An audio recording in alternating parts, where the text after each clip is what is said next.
Olá, boa tarde. Depois desta entrada fantástica, escolhida pelo nosso convidado de hoje, que já vou apresentar, vou só dizer que estamos em Vila Real Santo António. Aliás, esta entrada só podia mesmo querer dizer isso ali junto da raia com Espanha. E, no caso, vamos fazer contas que estamos no dia 5 de outubro de 1143. Sei que estavam à espera que esta semana falasse do 5 de outubro de 1910, porque se comemorou a implantação da República em Portugal. Mas, de propósito, dado que o nosso convidado tem uma ideia muito específica acerca da outra data coincidente que se comemora também em Portugal, em 5 de outubro, mas de 1143, convidámos para este bom sucesso. Aliás, a própria data de 1143 foi um bom sucesso para Portugal, um bom augúrio para o que veio a suceder-se mais tarde, e é sobre esse tema também que o professor Nuno Batista vai falar hoje connosco. O Nuno Batista é um bom amigo que está em Vila Real Santo António, é professor, licenciado em História, e nós, enfim, em Portugal, estamos sempre a comemorar o Dia da República, esta semana, e andámos um bocadinho mais para trás e há uma certa confusão no ar. Afinal, será que o dia da implantação da República coincidiu, meramente por acaso, com o dia da fundação de Portugal, 5 de outubro de 1143, em que, na prática, se comemorou o Tratado de Zamora entre o Dom Afonso Henriques e o seu primo do lado de Castela. O Nuno Batista, bem, muito mais versado disto do que nós, tem uma ideia bem fundada, um pouco diferente. Nuno, muito obrigado por estares no Bom Sucesso. Hoje estamos a festejar a República, estamos a festejar, de qualquer maneira, a nacionalidade, e, portanto, um professor de História e uma pessoa muito querida dos algarvios aí em Vila Real de Santo António, esta pessoa indicada para desconstruir esta ideia sobre, afinal, a fundação da nacionalidade, quando é que foi, na tua opinião? Obrigado, Nuno, por estares connosco. Paulo, antes de mais, obrigado. Obrigado a ti, obrigado a toda a equipa do Bom Sucesso. É um grande gosto, é uma grande honra poder estar aqui convosco. E entre conversas de amigos, eu começo precisamente por onde tu terminaste. É que, para mim, o 5 de outubro de 1143 não foi um começo. Infelizmente para todos nós, porque teríamos hoje um país com muito mais anos de longevidade. Para mim, o 5 de outubro de 43, 1143, foi apenas e só uma reunião entre dois primos que infelizmente não resolveram o destino de Portugal e muito menos o destino das Espanhas, porque Dom Afonso Henriques, como um verdadeiro rebelde, um infante rebelde que o era, não conseguiu levar a bom porto as suas intenções, e nessa reunião de 1143, apesar de todas as condições estarem programadas, tinha do seu lado o Dom João Peculiar, que era na altura Bispo de Braga, um senhor, grande senhor de Santa Cruz de Coimbra. Tinha ao seu lado também o legado do Papa, e tinha do lado oposto quem não lhe queria dar o título de rei, de toda a forma. Então, essa situação, nós estaríamos a falar da fundação de Portugal, não em 5 de outubro de 1143, mas em 23 de maio de 1179. E é esta talvez a confusão que ao longo de muitos anos se tem criado, não que esteja errada a data, porque ainda hoje não se sabe se foi 4, se foi 5. A verdade é que oficialmente, e por documentos escritos, e é disso que a história também se faz, temos a bula, uma bula que se chama e que foi denominada como a bula Manifestus Probatum, que foi atribuída pelo Papa Alexandre III, que reconhece em definitivo e por escrito, e após muitas insistências de Dom Afonso Henriques, como um título de rei do Condado Portucalense, onde não só o compromete a ele, como também compromete todas as gerações que se sucediam. Portanto, gostaria muito de estar de acordo contigo. A nossa amizade não vai terminar aqui de forma alguma, muito pelo contrário, mas para mim, o início de Portugal começa em 23 de maio de 1179. Olha, Nuno, eu vou-te enquadrar sobre a minha opinião, e a minha opinião é apenas uma entre 10 milhões. Nós temos todas opiniões diferentes sobre esta e outras matérias, felizmente. Eu creio que tens muita razão quando mencionas que o 5 de outubro de 1143 foi mais um passo para chegar ao reconhecimento internacional, uns anos mais tarde, pelo Papa, por essa bula que mencionaste. E até o que eu acho, tu tens razão, porque do texto que tu mencionas, afinal, o Afonso Henriques quase que se transforma em vassalo do seu primo, porque há um ato de vassalagem e ele colocar as suas armas ao dispor do seu primo em caso de necessidade do outro. Normalmente isto faz quando prestamos vassalagem a alguém e esse outro alguém, neste caso o príncipe de Castela, o rei de Castela, queria apenas tornar-se imperador da Península. E, portanto, foi essa a jogada, na minha humilde opinião, do Tratado de Zamora. Felizmente, o Afonso Henriques teve força para aguentar, até uns anos mais tarde, há outra bula, que é outra data, com a bula Manifestis Probando, tu mencionaste. Mas devo dizer que, neste contexto de passo após passo, há um anterior a todos que eu verdadeiramente não posso deixar de te lembrar, que é a mesma data em que nós passámos a ter um rei, o rei Afonso Henriques. E essa data é de 1139, com a Batalha de Ourique. E, portanto, quando nós vamos dizer que aquele que transportou todo o povo português, enfim, os guerreiros portugueses, contra aqueles que estavam a ocupar o território que viria a ser depois Portugal, o aclamaram Rex. Talvez tenha sido o princípio da história, depois do condado portucalense, lá no norte, até cá abaixo, abrir novos territórios para que Portugal viesse a ter esta dimensão que só com o Afonso III mais tarde se veio, afinal, a concretizar com a tomada de Faro, não é? Mas, como te digo, é mais apenas uma opinião e só quer dizer que a nossa história é muito rica, mas tu sobre isso falarás muito melhor que eu. Paulo, se me permites, eu iria te recordar uma frase que ainda hoje eu guardo na memória e que houve um grande professor e grande mestre na Faculdade de Letras de Lisboa, José Matoso também, que dizia uma coisa muito simples e que nós devemos guardar, que serve para qualquer situação da história de Portugal, é que um historiador não foi feito para contar mitos. O historiador foi feito para interpretar factos.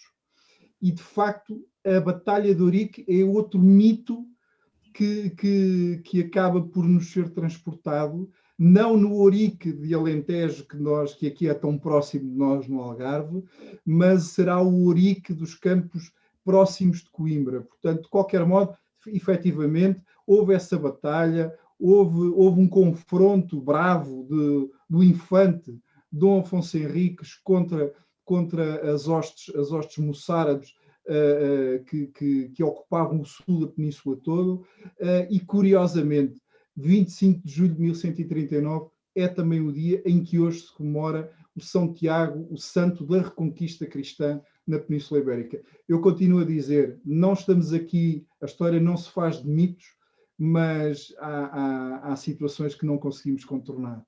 Portanto, estamos de acordo. Um grande rei que tivemos nós. Esta entrada foi mesmo só para nós prepararmos a outra circunstância seguinte.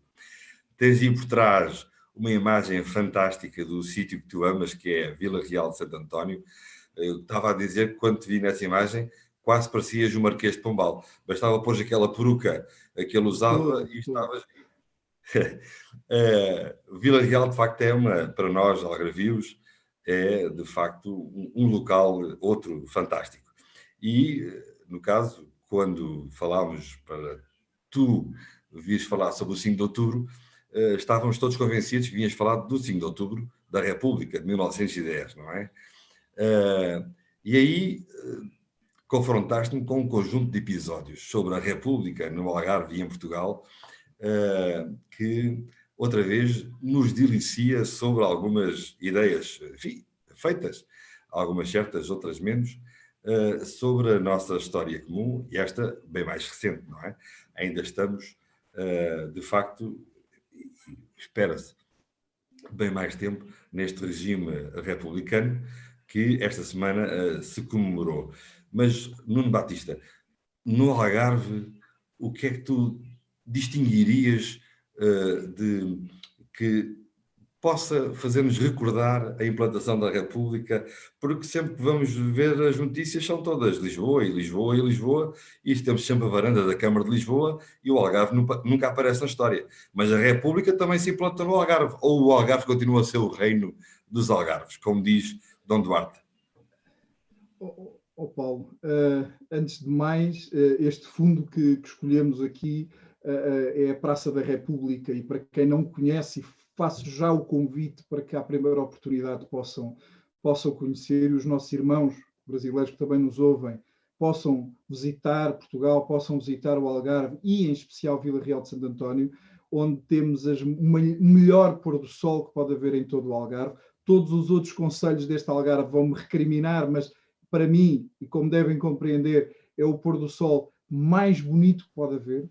Portanto, estão convidados. Temos a melhor das gastronomias do Algarve também. Agora, Vila Real de Santo António foi igual a muitas outras cidades deste país, que na periferia de Lisboa, sob a tarde e a más horas, como costumamos dizer, que houve a República. E a tarde e a más horas porquê? Houve alguém que nos disse que a República foi informada ao resto do país por telégrafo. Ora, é verdade. Quem estava próximo e quem estava dentro da cidade de Lisboa soube das 9 para as 10 horas da manhã do dia 5 de outubro. Agora, o resto do país, e no caso concreto, Lagos, Portimão, Lagoa, tiveram conhecimento durante a tarde do 5 de outubro. Lagos, em concreto, hasteou a bandeira da República às 2 da tarde do dia 5 de outubro, quando em Lisboa, desde manhã, havia certamente uma festa infinita a comemorar a República. Então, quer dizer que Lagos teve a notícia mais rápido que Vila Real de Santo António. Estou a ver que entre Lagos e Vila Real a notícia correu mais devagar do que entre Lisboa e Lagos. No entanto, aí os espanhóis também não deram por isso. O reino de Espanha estava e continuou a estar impávido e sereno, de costas viradas para a República Portuguesa, não é? Digamos que não lhes tocou no peito, não é? Não lhes tocou no peito. Tiveram conhecimento certamente da situação, por alguma informação também ela talvez mais tarde pela imprensa escrita, mas a informação correu tão depressa para eles como chegou ao Algarve. Portanto, não foi tão célere assim como era de esperar.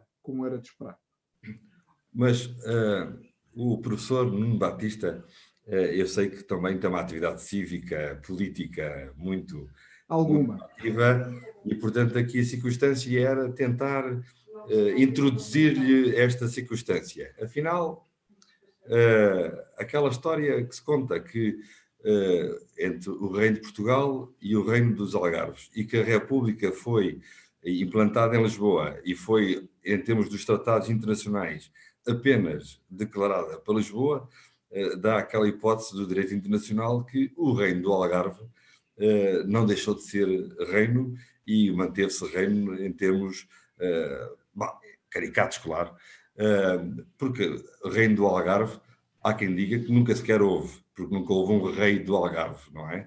Mas isto verdadeiramente, para eu que sou jornalista, e sei que o Nuno Batista também é um jornalista convicto, a circunstância é o Algarve é diferente do resto do país todo, embora eu bem sei que o Nuno Batista gosta muito de Lisboa por razões óbvias, mas verdadeiramente esta situação do Reino do Algarve nunca se colocou entre o Reino e a República. Nós verdadeiramente nunca tivemos esta distinção do Reino de Portugal, pois não? Eu considero que o Reino do Algarve foi antes e ainda o é. Nós somos um povo, e nós, eu digo, porque já me considero também um algarvio, há 14 anos que estou no Algarve, Paulo, e de facto deixei Lisboa no retrovisor do carro e sinto-me um algarvio de alma e de coração. E o que eu te posso dizer é que se algum dia, e acredito nisso plenamente, que existirá a região do Algarve, será de facto uma justiça que assim seja, porque o Algarve é de facto uma região muito particular, é uma região muito sui generis, com todas as mais-valias administrativas, hoteleiras, turismo, tudo mais, e das pessoas também são completamente diferentes.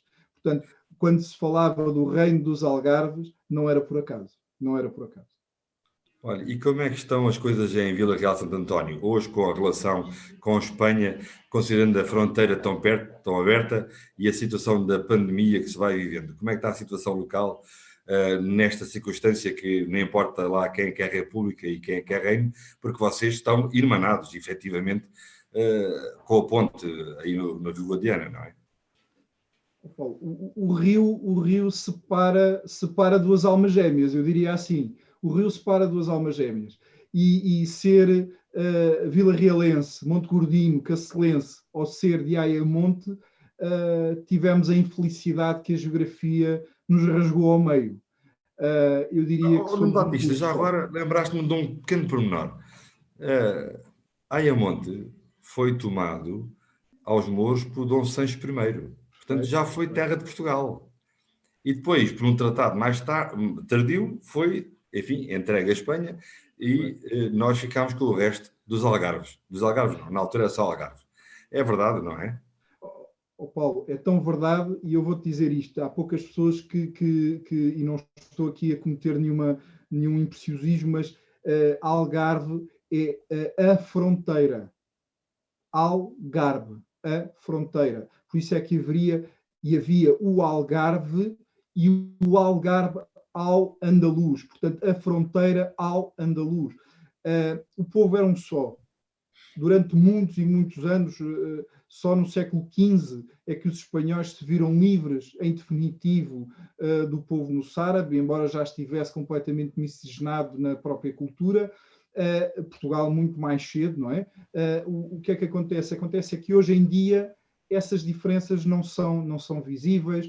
Vila Real de Santo António tem uma relação muito estreita e solidária com Ayamonte e o contrário é a mesma coisa. E com a Andaluzia toda. Existem tratados culturais, diplomáticos, entre a cultura portuguesa, entre a República Portuguesa também e a monarquia espanhola. É habitual vermos, eu diria até muitas vezes, que a língua oficial da principal avenida de Vila Real de Santo António é o castelhano e o espanhol, portanto, porque são muitos e muitos e muitos diariamente os turistas que nos visitam provindos de Espanha, e nós só saímos enriquecidos com isso. De facto, com esta epidemia que temos agora e que graça por todo o país e por toda a Europa e por todo o mundo, sente-se um pouco menos, mas creio que com todos os cuidados vamos saber superar, vamos saber vencer este inimigo que é a todos comum, e que vamos novamente tornar estes laços ainda mais carnais do que já são. Bom, falando em laços carnais, como é que tem aí a questão das famílias de um lado e do outro da fronteira, que afinal não existe nesse sentido, tu mencionaste, é uma alma única, dividida com o rio ao meio, não é? Mas verdadeiramente, a última vez que eu estive em Ayamonte, o que eu lá mais vi foi portugueses, do sentido de Vila Real de Santo António. Como, aliás, eu não sou de Vila Real, mas é espantoso que há uma relação de confiança e, portanto, nem o Covid vos para, não é? E é interessantíssimo que há uma relação de dependência, eu diria mesmo uma relação de dependência e cumplicidade entre essas duas localidades. É isso mesmo, Paulo.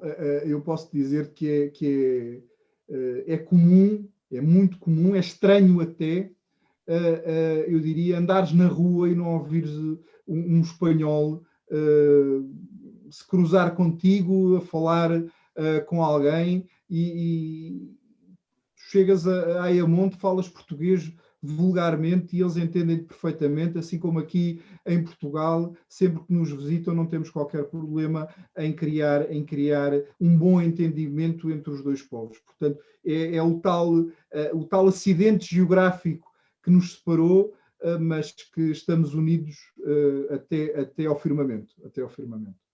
Eu sei que tu dás aulas de cultura e sociedade.